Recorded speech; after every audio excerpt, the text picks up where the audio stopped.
What do you think about this anonymous post by this woman who wants to divorce her husband? Is she wrong or is she right? Let's dive in. So she says, I need a divorce within 30 days fast. My husband's sister passed away and he plans on getting full custody of her kids full time. The kids are 11, 8, and 5. I have one child that's 17 and I never wanted any more kids, and I hate being a parent and never wanted to be a stepmom. Any good divorce lawyers in the DFW area? Now, people are eating the woman up and saying that she's selfish and rude, and yeah, I think the opposite. I don't think she's wrong for how she feels. Now, let's dive into these comments. This comment pretty much sums it up. She says, listen, I was about to call her selfish, but I'm going to look at it from a different perspective. She is correct. She did not sign up for that, especially when her only child is almost out of the door. She does not want to start all over. I kind of see it a little bit differently, right? Fine. If she doesn't want to be in that marriage anymore, fine. Don't force her to stay in the marriage that she doesn't want to be in. But here's the thing where I see it a little bit differently. If you and women seem to not really read it clearly, she said, I have a 17-year-old, not we have a 17-year-old.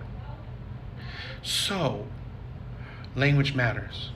So, I mean, again, it's an assumption, but I'm assuming that she came in it with a child herself. Okay? Now, if I'm going on this route where it seems like she already had a child, she didn't want to, she married a man that accepted that. And if he accepted that, and he's in a situation where he wants to, and he has to take care of his, nieces and nephews, and she doesn't want that. Yes, she's selfish, because again, this is probably because no one knows for sure anything. It's just what you read. But how I read it, right? Again, she said, I have a 17-year-old, not we. So if he was selfless in accepting her as a single mother, right? And this is what I'm getting at. Then she is 100% selfish in not accepting his situation. Marriage is not about things being easy. It's not. It's the good times and the bad times. It's accepting a person through their worst. Now, again, like I said, she's not forced to, right? Take care of other kids. I'm saying that, like, let's say hypothetically, she doesn't have to, even if they were married. If he thinks he could provide enough for the 3 kids, then why not? It's his household too, it's his money. So, but again, I don't fault her for wanting divorce. If that's not what she wants, she's in her rights to leave. I just think that, is she not selfish?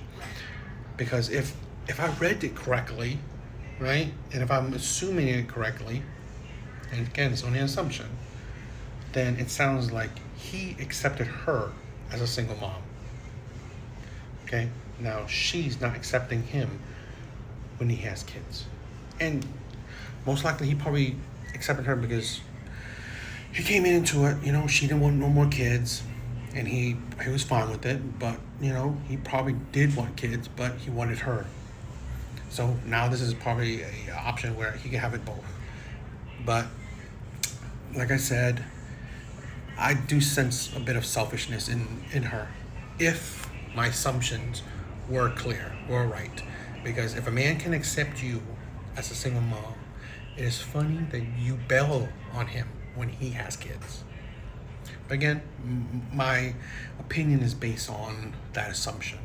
Okay? These men do not have a scarcity mindset. I've been single for about 5-6 months, and I tried to be that girl that was like, oh, he'll never find another girl as sweet as me. He'll never find a girl that'll accept him, flaws and all. Yes, he will.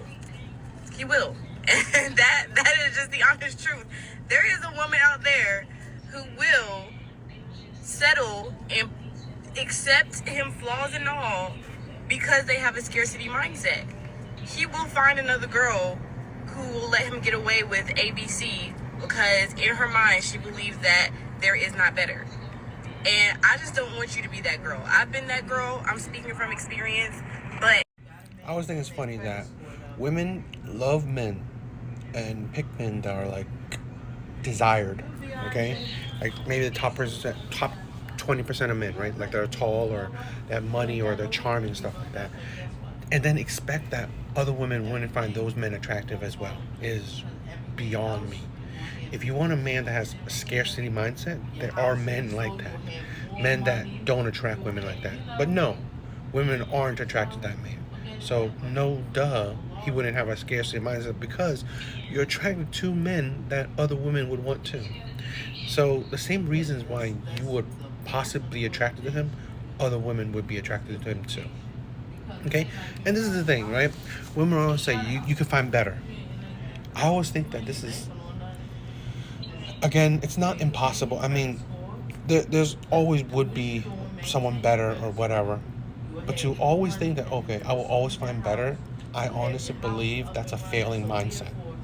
Because then you always question, is this person good to me? Is this person a good person, or they love me, they done right by me? Because if you always think that you can do better, and this is how I honestly believe how a lot of marriages end, because although the husband is good and treats you well and stuff like that, in women's mind they think there's a man out there that's taller, that has more money, that can spoil you more, that can always do more, and there will always be men like that. The issue is that women also expect perfection. He does all that, he's loyal to you, he doesn't abuse you, he doesn't control you, all that stuff. That's the thing. That's the issue, that women always think the grass is greener, right? Where I can leave this man that treats me well, but you know what? I'm not satisfied, or I'm not satisfied enough. So I'm gonna go look for what else is out there. And then we see women in their late 30s, late 40s, 50s, so on, still looking for that man. Okay, I've always said that no matter what woman looks like, no matter her weight, no matter her whatever, her age, there will always be men out there that will want you. The problem is, do you want those men? And do the men that you want, do they want you? And women will find that to be more of a hard time, because with that mindset, you always think that you can do better. Doesn't mean that you will get better. Okay, doesn't mean that you will find a person that will fit you. Yeah, there'll probably be men that can treat you better, but will they want to? Will they want to be with you? That's the thing women never think. So you wanting a man that he's not perfect enough. He doesn't, he has certain icks that you don't like, but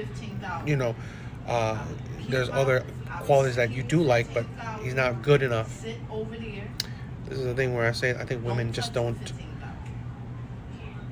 pick the right men, and I also think that they kind of not like ride or die. Right? You picked a man, you wanted that man at the beginning. Now you don't want him anymore. I just think that it's kind of crazy and ridiculous, but that's how the dating market is now, where women just think that there's always better, then find out that, you know what, I'm not attracting better. There's a patriarchy. Women created it, because you just said you want a guy. My controversial opinion, women have created a lot of problems that they're dealing with, and subsequently a lot of problems that men are dealing with. Just like what he said, right? Women have created the issues that they're complaining with, right? Hey, look at this. Women love the charmers. Women love men that are charming. Women love men that are tall, that make a lot of money, that essentially good looking. Men that have a lot of options. So in turn, look at this. When most women like these top men, what do you think you're creating?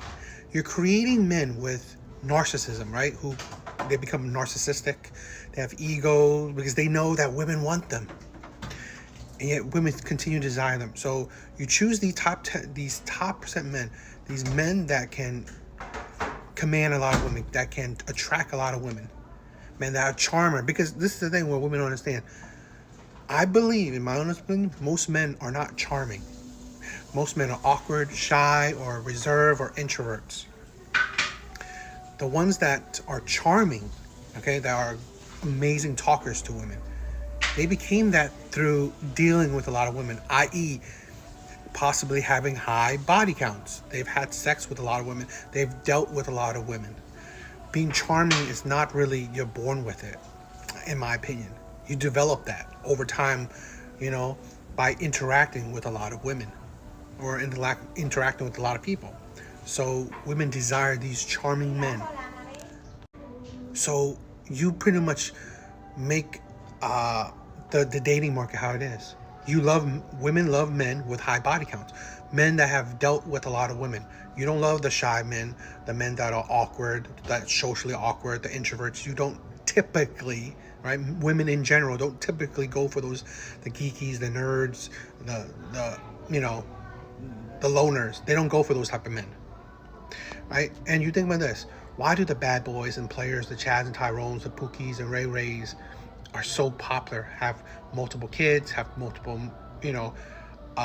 women who cheat, constantly being able to cheat, because there's always women that want them. Because women pretty much made these men desirable. Like I said, women created the dating landscape. You give certain type of men, right, a few select men, the power. And I said, this is where, just like he said, women have created patriarchy because women desire this. Oh, I want a man to take care of me. Well, what type of man you think that it's going to be like that? When most women want that type of man, he's going to be picky. He's going to might be a cheater, right? He might be very domineering. He might be like ordering women around. It's like women don't understand what they're asking for, because what they ask for, you see it in the dating market.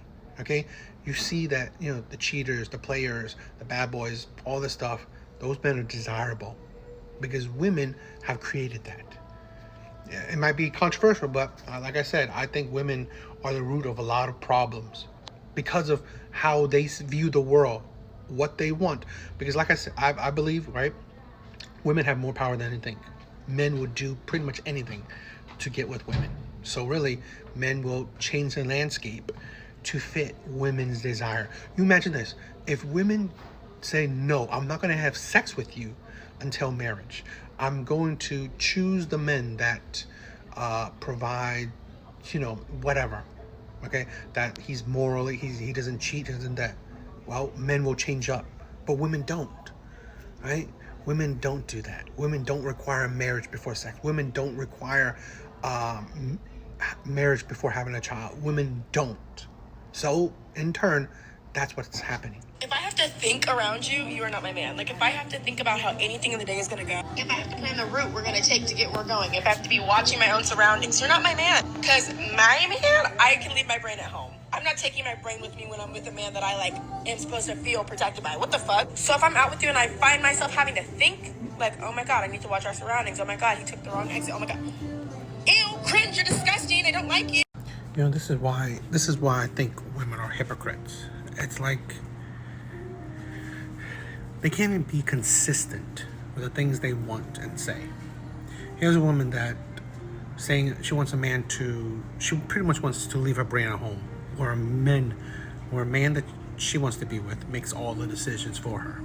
Okay? And she wants a man to protect her, right? Don't put her in danger. But at the same point that you would not listen to a man, like let's say he says, don't dress like this. That is essentially a man, right? Your man trying to protect you, right? Because how you dress can elicit, danger. Okay? And this is a thing where a man, you would say that also you don't follow men's lead, or you're strong and independent. And yet you won't be submissive, right? And yet you're asking a man to lead you. Okay? And here's another thing from the same creator. But as a man, why do you want to talk to me all day? And you're not making any money? You have nothing better to do? So you want a man to be emotionless. You want a man to provide and protect for you. And yet the flip side is that you say you don't need no man. You're strong, independent. You want men to share their emotions. You're not submissive. You're not traditional. It's like women, like, they don't even know what they want. And yet they demand things from men. They tell men how you should be. But how you should be is a coin flip when they feel, it's like a man should share his emotions now, or a man shouldn't share his emotions then. It's like, this is the thing, it's just the pure, utter hypocrisy and delusion of women, and it's tiring. Women don't even see how they are hypocrites because they just go back and forth with what they want. It's crazy. And then you also, again, what I was thinking about is that you say that a man shouldn't lead with his money, but practically every time women talks about men, it's about money. Like, here's that woman saying money. It's like she'll focus on, oh, why are you not making money? So should men not lead with money? It's just that's what I'm saying. Like, you don't understand the narrative, the world you women are creating, the consequences of your actions. That's why you get men that are controlling. You get men that lead with money, and so on and so on, because women have created those type of men. That's why I said women are delusional and hypocrites.